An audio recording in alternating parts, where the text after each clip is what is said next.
चतुर बिल्ली और दुष्ट शेर। बड़े समय की बात है। एक घने जंगल में बहुत सारे जानवर रहते थे। सभी जानवरों में बहुत प्रेम था और वो सब मिलजुल कर रहते थे। उन्हीं जानवरों में एक थी बिल्ली, जो कि बहुत विद्वान थी। सारे जानवर उसके पास विद्या सीखने आते थे और उसकी बात को मानते थे। वो सभी उसको सम्मान देते थे। एक बार की बात है, एक शेर बिल्ली के पास पहुंचा। उसने बिल्ली से कहा, बिल्ली मौसी, क्या तुम मुझे विद्या दोगी? मुझे भी अपनी तरह ज्ञानी बनाओगी ताकि मैं अपना आगे का जीवन आसानी से बिता सकूं। बिल्ली ने थोड़ी देर सोचा और फिर कहा, ठीक है, मैं तुम्हें अपना छात्र बनाऊंगी और तुम्हें विद्या भी दूंगी। इसके लिए तुम्हें रोजाना मेरे पास आना पड़ेगा। शेर ने कहा, ठीक है, और वह अगले दिन बिल्ली के पास पहुंच गया।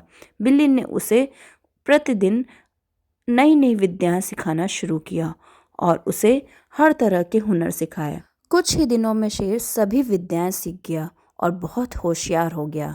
फिर एक दिन बिल्ली ने शेर से कहा, शेर, अब तुम सभी विद्याएं सीख चुके हो और इसका इस्तेमाल कहीं भी कर सकते हो।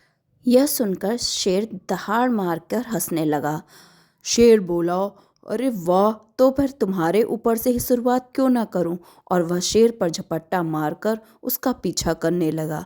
दौड़ते दौड़ते बिल्ली एक पेड़ पर चढ़ गई। पेड़ पर पहुंचकर वह वहां आराम से राहत की सांस लेने लगी। तभी शेर भी पीछे पीछे पहुंचा।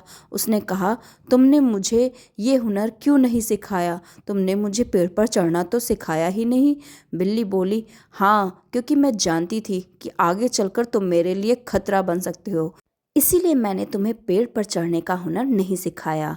और अगर मैं तुम्हें ये भी सिखा देती तो तुम मुझे जिंदा नहीं छोड़ते।